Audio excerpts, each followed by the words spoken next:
Hello students, जैसा कि हम केमिकल बॉन्डिंग को कंटिन्यू कर रहे थे, केमिकल बॉन्डिंग में हमने आयनिक बॉन्ड पढ़ा। उसके बाद हम ले रहे हैं कोवेलेंट बॉन्ड, और कोवेलेंट बॉन्ड में हमने कोवेलेंट बॉन्ड की थ्योरीज देखी थी, जिसमें हमने वीबीटी, बैलेंस बॉन्ड थ्योरी, जिसमें हमने ओवरलैपिंग और हाइब्रिडाइजेशन प्रोसेस पढ़ा था। उसके बाद हमने लिया था वेस्पर थ्योरी, और वेस्पर थ्योरी में हमने ज्योमेट्री और बॉन्ड एंगल को एक्सप्लेन किया था, रेगुलर और इररेगुलर ज्योमेट्री को। किसके बेसिस पर?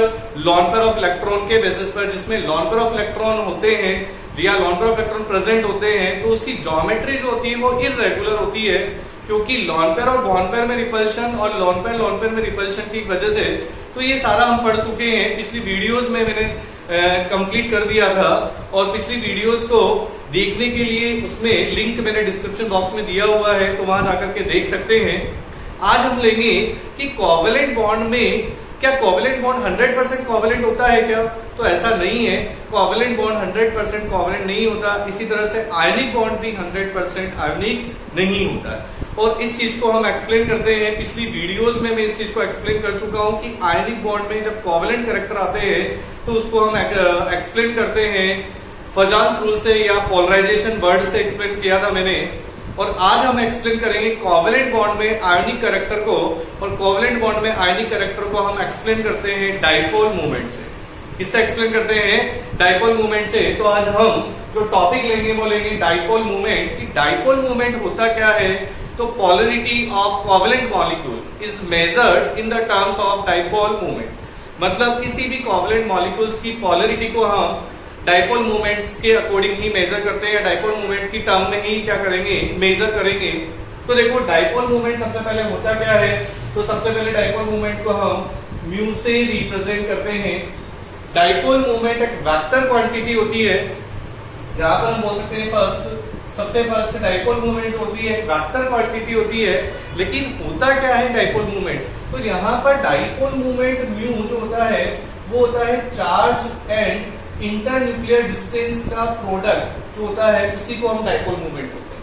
जैसे मैंने यहाँ पर कोई भी बॉन्ड लिया ए और बी, या कोई भी ले लो, तो यह यहाँ पर अगर इस पर पॉजिटिव चार्ज है, इस पर नेगेटिव चार्ज है, मान लेते हैं इलेक्ट्रोनेगेटिविटी डिफरेंस है, तो जो चार्ज है डाइपोल, पॉजिटिव नेगेटिव से डाइपोल बन गया, और इन दोनों के बीच की जो डिस्टेंस है इंटरन्यूक्लियर डिस्टेंस, इसी के प्रोडक्ट को ही हम क्या बोलते हैं?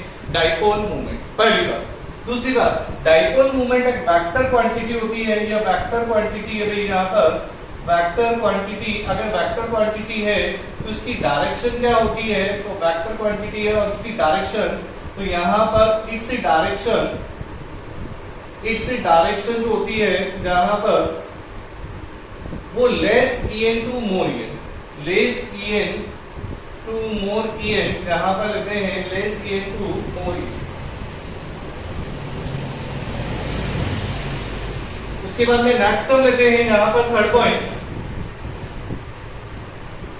लेते हैं कि डाइपोल मूवमेंट की यूनिट क्या होती है? तो यूनिट ऑफ डाइपोल मूवमेंट, यहाँ per unit of dipole movement mu, और इसकी जो यूनिट होती है डाइपोल मूवमेंट की, unit of dipole movement is D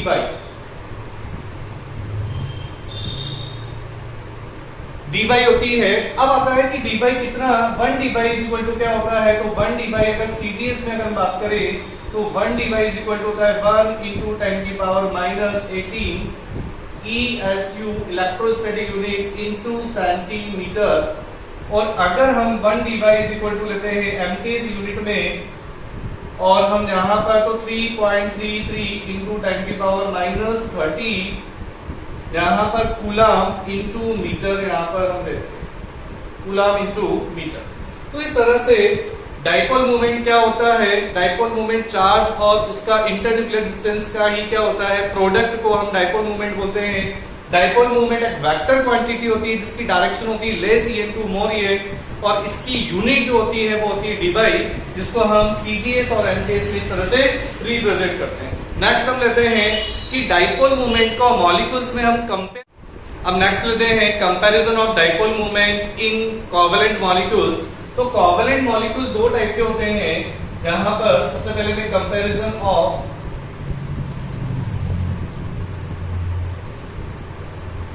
comparison of dipole moment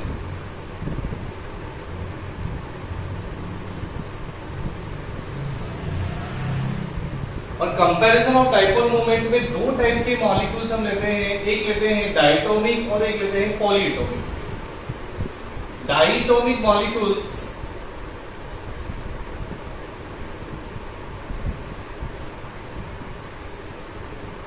और एक लेते हैं हम पॉलीएटोमिक मॉलिक्यूल्स।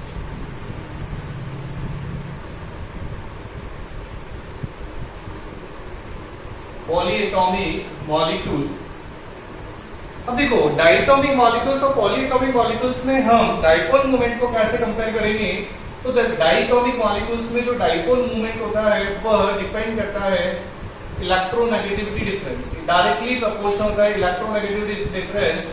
इलेक्ट्रोनेगेटिविटी डिफरेंस इतना ज्यादा उसका डाइपोल मोमेंट उतना ही ज्यादा। और डायटोमिक मॉलिक्यूल्स में दो टाइप के हम मॉलिक्यूल्स लेते हैं, एक होता है होमोडायटोमिक मॉलिक्यूल्स, होमो डायटोमिक और हेट्रोडायटोमिक, होमोडायटोमिक मॉलिक्यूल्स और एक आता है हेट्रोडायटोमिक मॉलिक्यूल्स। नाम से पता लग रहा है होमोडायटोमिक जिनकी इलेक्ट्रोनेगेटिविटी सेम हो, जैसे यहां पर डेल्टा ईएन, जैसे एग्जांपल लेते हैं डेल्टा ईएन, होमोडायटोमिक मॉलिक्यूल्स में डेल्टा ईएन क्या हो जाएगा, जीरो। उनका इलेक्ट्रोनेगेटिविटी डिफरेंस जीरो होगा तो डाइपोल मोमेंट भी क्या होगा, जीरो। और इसके एग्जांपल हम लेते हैं यहां पर, इसके एग्जांपल में हम लेते हैं फ्लोरीन, क्लोरीन, ब्रोमीन। और हेट्रोडायटोमिक मॉलिक्यूल्स में, और हेट्रोडायटोमिक मॉलिक्यूल्स भी है, हेट्रोडायटोमिक मॉलिक्यूल्स में electronegativity difference not as zero, तो डाइपोल मोमेंट भी क्या होगा, नॉट एज जीरो। और यहां पर इसके एग्जांपल होते हैं जैसे HF, HCl, HBr और HI। और जिसमें डाइपोल मोमेंट जीरो होता है ऐसे मॉलिक्यूल्स को हम बोलते हैं नॉन पोलर मॉलिक्यूल्स।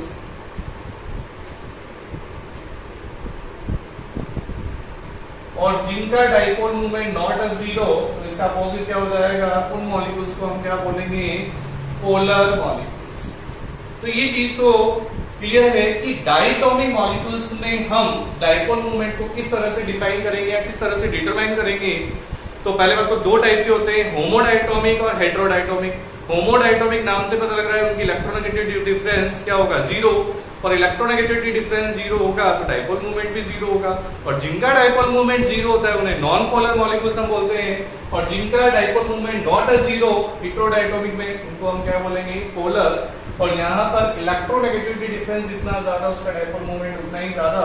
तो इन्हें कंपेयर करें तो सबसे ज्यादा किसका होगा, HF, फिर हो जाएगा HCl और फिर HBr और फिर HI। अब आता है poly atomic molecules, poly atomic covalent molecules. यहाँ पर पॉली एटॉमिक मॉलिक्यूल्स में अगर बात करें तो यहाँ पर जैसे A molecule, A central atom है, सेंट्रल एटम से B जुड़ा हुआ है, C बॉन्डेड एटम जुड़ा हुआ है, D जुड़ा हुआ है, बहुत सारे एटम जुड़े हुए हैं। सभी का वेक्टर होता है या वेक्टर क्वांटिटी है, सभी का वेक्टर अलग अलग यहाँ पर होगा। तो सभी वेक्टर्स का सम लेकर के रिजल्टेंट जो हमें मिलेगा उसी से हम डाइपोल मोमेंट को यहाँ पर डिटरमाइन करेंगे। तो जैसे यहाँ पर इसका μ1, इसका μ2 माना, तो नेट डाइपोल मोमेंट जो आता है हमारे पास में वो आएगा μ1 का स्क्वायर प्लस μ2 का स्क्वायर और प्लस 2μ1 μ2 और यहाँ पर हम लेते हैं cos थीटा और इसका रूट हम यहाँ पर करते हैं इस तरह से। तो यहाँ पर हमें नेट डाइपोल मोमेंट मिलता है। अब देखो cos थीटा पर डिपेंड करता है, अगर थीटा यहाँ पर जीरो है, थीटा अगर जीरो है मतलब दोनों वेक्टर क्वांटिटी अगर पैरेलल में है तो यहाँ पर नेट डाइपोल मोमेंट क्या हो जाएगा, मैक्सिमम होगा μ1 प्लस μ2 का सम।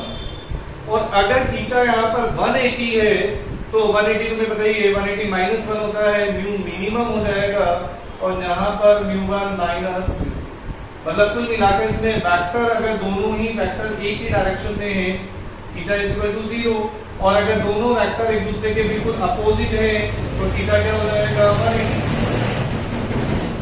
और इस केस में डाइपोल मोमेंट मिनिमम आएगा, इस केस में डाइपोल मोमेंट मैक्सिमम आएगा। तो इस तरह से डायटोमिक और पॉलीएटॉमिक मॉलिक्यूल्स में हम डाइपोल मोमेंट को कंपेयर कर सकते हैं। अब इन्हीं को हम एग्जांपल से फर्स्ट में केस नंबर 1 लूंगा, और केस नंबर 1 यहां पर फॉर एनी हाइब्रिडाइजेशन, किसी भी हाइब्रिडाइजेशन के लिए मैं बात करता हूं डाइपोल मोमेंट का, किसी भी हाइब्रिडाइजेशन मॉलिक्यूल्स में सेंट्रल एटम का हाइब्रिडाइजेशन कुछ भी हो, एनीवन, बस ये होना चाहिए कि molecules has no lone pair of electron, no LP, no lone pair of electron, and side atoms are, या bonded atom, side atoms are same, सारे साइड एटम्स या बॉन्डेड एटम्स सेम हो और मॉलिक्यूल्स में कोई लोन पेयर ऑफ इलेक्ट्रॉन नहीं हो, तो उसका डाइपोल मूवमेंट डेफिनेट क्या होगा, 0, और वह मॉलिक्यूल क्या होगा, नॉन पोलर मॉलिक्यूल। तो हम यहां पर देखो, उसको हम सिमेट्रिकल मॉलिक्यूल्स भी बोल सकते हैं, यहां पर हम उसको क्या बोल सकते हैं, सिमेट्रिकल मॉलिक्यूल्स,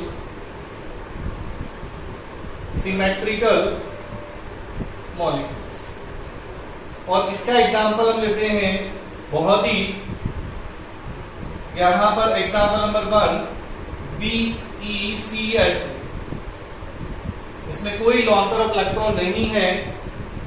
इसमें देखें तो बेरिलियम जो होता है, बेरिलियम का हाइब्रिडाइजेशन क्या होगा, sp, यहां पर Cl और यह Cl, इसका जो होगा वेक्टर इस साइड होगा less Cn to more En, तो दोनों एक दूसरे को कैंसिल कर देंगे, डाइपोल मूवमेंट क्या हो जाएगा, 0, और डाइपोल मूवमेंट इसका 0 है, वो कौन सा मॉलिक्यूल होगा, नॉन पोलर। सेकंड हम यहां पर लेते हैं BF3 में भी यही होगा। थर्ड यहां पर आ जाता है CH4, ये सिमेट्रिकल मॉलिक्यूल है जिनमें लोन पेयर ऑफ इलेक्ट्रॉन नहीं है और साइड एटम सेम है।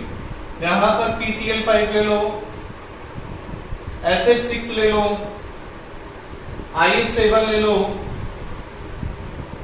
CCl4 ले लो, CO2 ले लो, CS2 ले लो, ये सारे के सारे सिमेट्रिकल मॉलिक्यूल्स हैं जिनका डाइपोल मोमेंट क्या होता है, 0, और ये सभी मॉलिक्यूल्स क्या होते हैं, नॉन पोलर मॉलिक्यूल्स। उसके बाद में केस नंबर 2 आता है, यहां पर केस नंबर 2, और केस नंबर 2 में हम लेते हैं if in a molecule central atom has one lone pair of electron, one LP lone pair of electron। अगर सेंट्रल एटम के पास में एक लॉन पेयर ऑफ इलेक्ट्रॉन है तो उसका डाइपोल मूवमेंट डेफिनेट नॉट 0 होगा, और वो मॉलिक्यूल डेफिनेट क्या होगा, पोलर मॉलिक्यूल्स। तो देखो यहां पर हम लेते हैं NH3 एग्जांपल में, और NF3, यहां पर NH3 लेते हैं। देखो मैंने NH3 का यहां पर बनाता हूं लॉन पेयर ऑफ इलेक्ट्रॉन, या हाइड्रोजन और हाइड्रोजन। डाइपोल मूवमेंट की direction less Cn to more En, less Cn to more En, less Cn to more En, और सेंट्रल एटम से डाइपोल मूवमेंट की ओर होती है, सेंट्रल एटम से लॉन पेयर ऑफ इलेक्ट्रॉन की ओर होती है डाइपोल मूवमेंट की डायरेक्शन, तो यहां पर म्यू नॉट 0, और यह क्या हो जाएगा, पोलर। इसी तरह से NF3 की अगर बात करें तो यहां पर लॉन पेयर ऑफ इलेक्ट्रॉन, एक फ्लोरीन और एक फ्लोरीन, यहां लॉन पेयर ऑफ इलेक्ट्रॉन के डाइपोल मूवमेंट की direction lawn pair of electron की ओर, यहां पर मोर इलेक्ट्रोनेगेटिव एटम फ्लोरीन है, उल्टा हो जाएगा, लेकिन यहां पर भी डाइपोल मूवमेंट नॉट 0 होगा।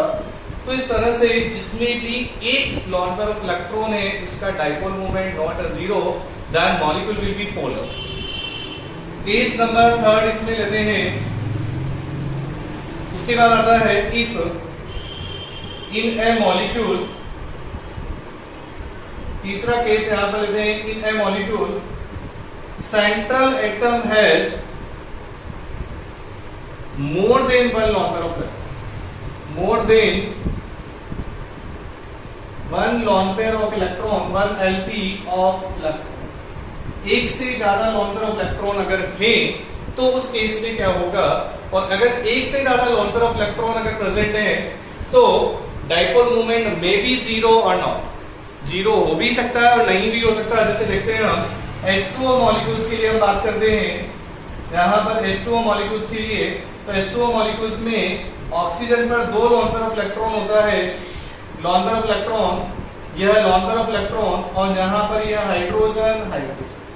अब देखो डायरेक्शन क्या होगी, लोन पेयर ऑफ इलेक्ट्रॉन की ओर, लोन पेयर ऑफ इलेक्ट्रॉन की ओर, यह लेस है, लेस टू मोर, तो यहाँ पर ओवरऑल डाइपोल मोमेंट की डायरेक्शन एक ही डायरेक्शन में होगी, नॉट अ जीरो।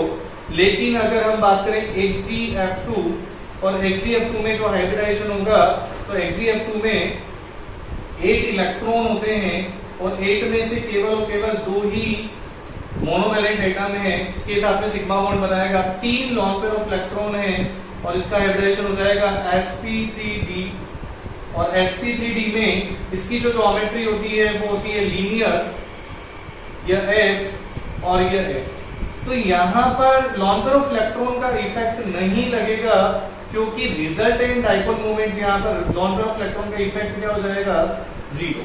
तो यहाँ पर डाइपोल मोमेंट भी जीरो हो जाएगा। HgF2 की अगर बात करें तो HgF2 में यहाँ पर डाइपोल मोमेंट जीरो होगा क्योंकि दोनों फ्लोरीन एक ऊपर है और एक नीचे है, तो यहाँ पर दोनों आपस में दूसरे को कैंसिल कर देंगे डाइपोल मोमेंट, और कैंसिल करेंगे तो इनका जीरो हो जाएगा। तो इस तरह से जिनमें एक से ज्यादा लोन पेयर ऑफ इलेक्ट्रॉन है उनका डाइपोल मोमेंट जीरो हो भी सकता है और नहीं भी, depend on some of factor हैं। Dipole moment in aromatic compound, जो कि बहुत ही इंपॉर्टेंट है। डाइपोल मोमेंट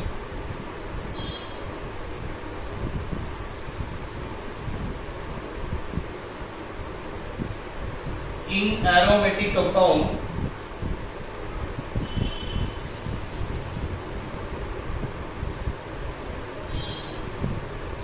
और एरोमेटिक कंपाउंड में सबसे फर्स्ट में लिखा हूं, जैसे मैंने बेंजीन लिया, बेंजीन के बाद में यहां पर लिखा हूं नैफ्थलीन,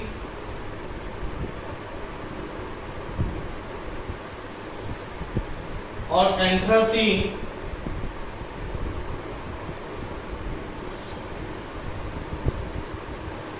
तो इन सबका डाइपोल मोमेंट क्या होगा, जीरो। क्यों? क्योंकि सभी में सिमेट्री है।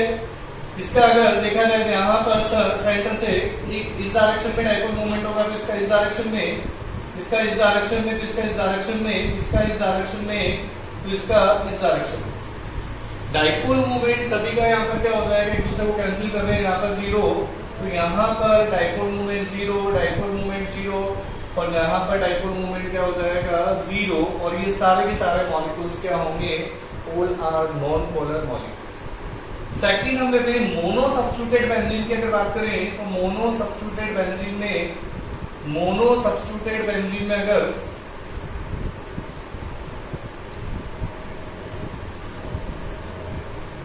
मोनो सब्स्टिट्यूटेड बेंजीन, और मोनो सब्स्टिट्यूटेड बेंजीन में अगर यहाँ पर लेते हैं, देखो जैसे मैंने यहाँ पर लिया ये फर्स्ट क्लोरीन, यहाँ पर लिया मैंने कुछ भी ले लो OH, या यहाँ पर Cl ले लो, यह बेंजीन, यहाँ पर यह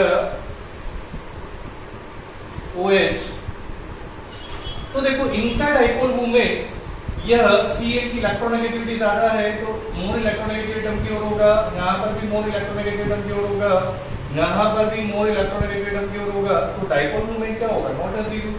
इसका डाइपोल मोमेंट भी नॉट अ जीरो, इसका डाइपोल मोमेंट भी नॉट अ जीरो, इसका डाइपोल मोमेंट भी क्या होगा, नॉट अ जीरो, क्योंकि बाकी ये वाला एक दूसरे को कैंसिल नहीं करेंगे ना।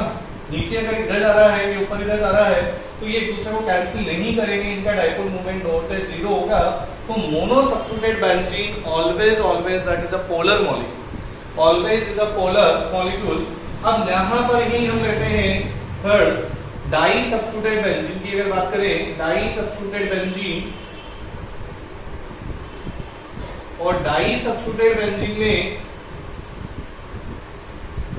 डाई सब्स्टिट्यूटेड बेंजीन में अगर बात करें तो देखो यहां पर ये लेते हैं Cl और Cl, और यहां पर हम लेते हैं Cn और Cn, तो यहाँ पर यह एक दूसरे को कैंसिल कर देंगे। इसका जितना डाइपोल मोमेंट इस डायरेक्शन में होगा इसके अपोजिट होगा इसका, तो ये दोनों एक दूसरे को, इसका भी ऐसे कैसे सेम।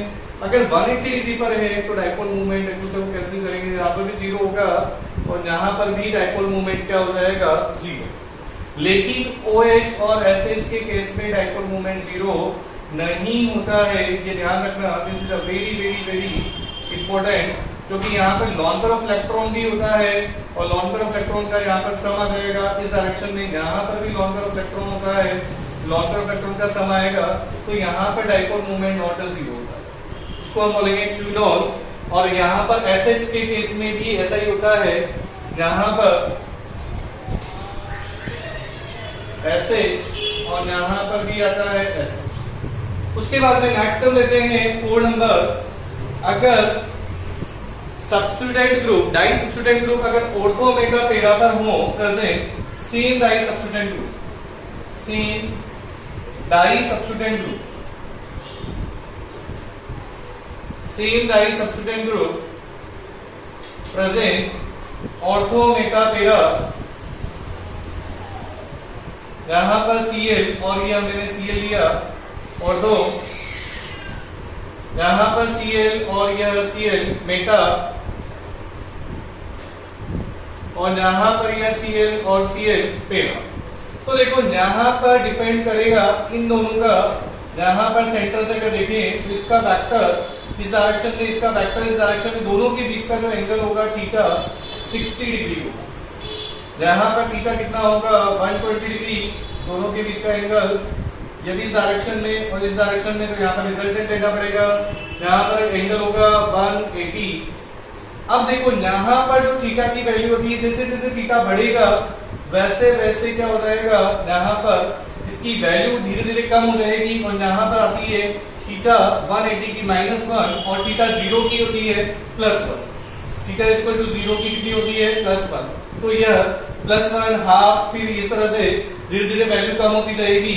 तो जैसे जैसे थीटा बढ़ता है डाइपोल मूवमेंट क्या होता जाएगा, कम होता जाएगा। तो सबसे ज्यादा डाइपोल मूवमेंट यहाँ पर होगा ऑर्थो का, फिर मेटा का और फिर पेरा।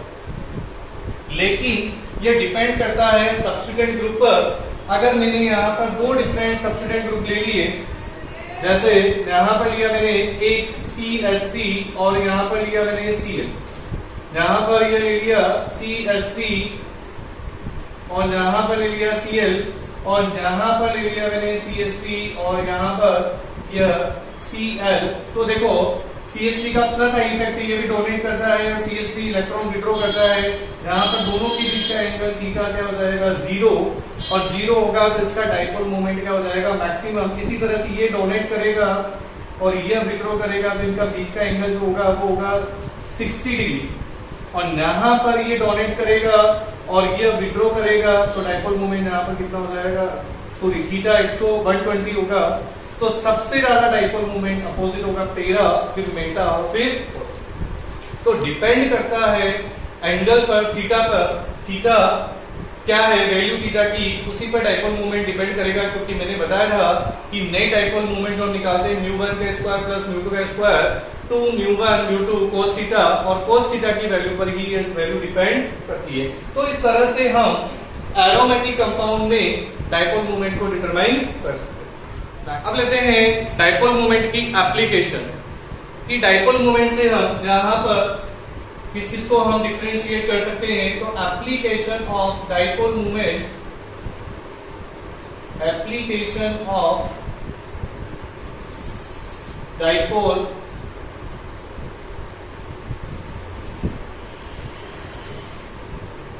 Moment, application of dipole moment. और एप्लीकेशन ऑफ डाइपोल मोमेंट में सबसे पहले एप्लीकेशन तो यही होती है कि हम ये बताते हैं कि जिसका डाइपोल मोमेंट 0 है वो कौन सा मॉलिक्यूल होगा, सिमेट्रिकल। और सिमेट्रिकल मॉलिक्यूल्स है उसको हम क्या बोलेंगे, सिमेट्रिकल मॉलिक्यूल्स। और उसी मॉलिक्यूल्स को हम एक और नाम देते हैं नॉन पोलर मॉलिक्यूल्स। कौन सा मॉलिक्यूल होगा, नॉन पोलर। सेकंड हम लेते हैं, अगर mu is equal to not 0, तो यहां पर मॉलिक्यूल्स क्या होगा, अनसिमेट्रिकल।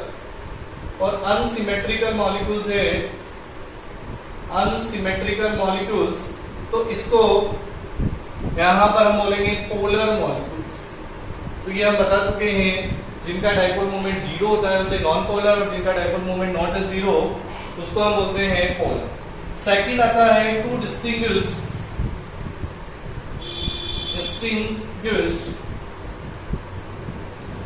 सिस और trans isomers. It's a very very important, cis and trans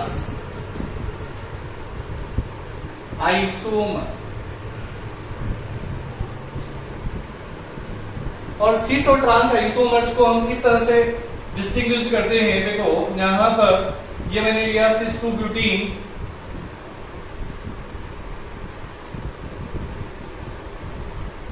और एक लेते हैं हम ट्रांस 2 ब्यूटीन।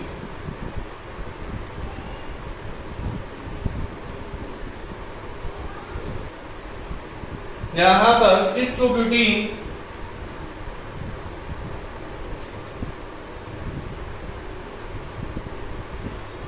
और यहां पर आता है ट्रांस 2 ब्यूटीन।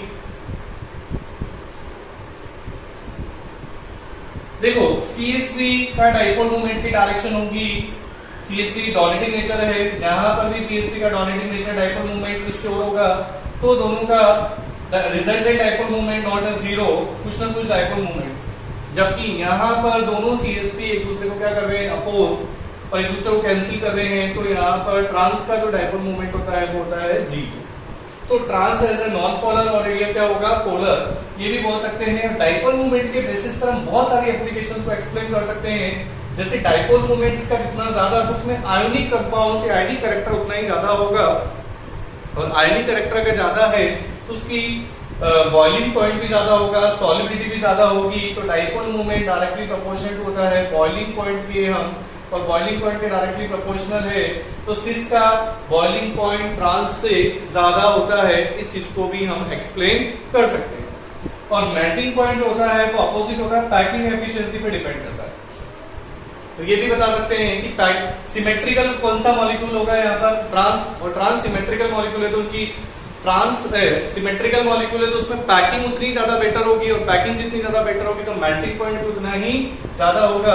तो यहाँ पर मेल्टिंग पॉइंट जो डायरेक्टली प्रोपोर्शनल होता है वो होता है पैकिंग एफिशिएंसी, और पैकिंग एफिशिएंसी किसमें ज्यादा होती है? सिमेट्रिकल। तो यहाँ पर यह ट्रांस का मेल्टिंग पॉइंट ज्यादा होता है, और जबकि सिस का बॉइलिंग पॉइंट ज्यादा होता है। उसके बाद आता है, ये जरूरी नहीं है कि हमेशा सिस का ही डाइपोल मोमेंट ज्यादा हो, डिपेंड करता है ग्रुप पर। जैसे मैंने 1 क्लोरोप्रोपीन लिया, सिस 1 क्लोरोप्रोपीन। हम यहाँ पर देखो क्लोरीन का माइनस आई इफेक्ट है और CH3 का प्लस आई इफेक्ट है, डाइपोल मोमेंट की डायरेक्शन इधर होगी जबकि इसकी इधर होगी। तो यहाँ पर resultant dipole moment not a zero. और इसी तरह से अगर मैं ट्रांस 1 क्लोरोप्रोपीन लेता हूं और ट्रांस 1 क्लोरोप्रोपीन, तो दोनों में रिजल्टेंट डाइपोल मोमेंट की डायरेक्शन एक में ही है, तो यहाँ पर डाइपोल मोमेंट नॉट जीरो, लेकिन सिस से ज्यादा होगा। तो यहाँ पर डिपेंड करता है सब्स्टिट्यूएंट ग्रुप पर। उसके बाद आता है थर्ड एप्लीकेशन लेते हैं, this is a very very important, percentage ionic character. Percentage ionic character कैसे कैलकुलेट करते हैं कोवैलेंट मॉलिक्यूल में? Percentage ionic character in covalent molecule can be calculated by this formula mu observed upon mu theoretical into 100। तुम्हें यहाँ पर mu observed दे रखा होगा, और जो हम theoretical निकालेंगे उसकी वैल्यू तुम्हें गिवन होगी, मतलब निकाल सकते हैं, गिवन नहीं भी हो तो mu observed गिवन होगा, mu theoretical हमें निकालना है, और उससे हम उस मॉलिक्यूल्स के अंदर आयोनिक कैरेक्टर को निकाल सकते हैं, परसेंटेज आयोनिक कैरेक्टर। तो इस तरह से ये डाइपोल मोमेंट की एप्लीकेशंस होती है। और इसी तरह से यहाँ पर कोई भी अगर प्रॉब्लम हो तो कमेंट बॉक्स में लिख करके और बता सकते हैं। नेक्स्ट मेरे चैनल को कंटिन्यू देखते रहें, आगे तुम्हें वीडियोस नए नए मिलते रहेंगे। इसी के साथ आज का लेक्चर हम एंड कर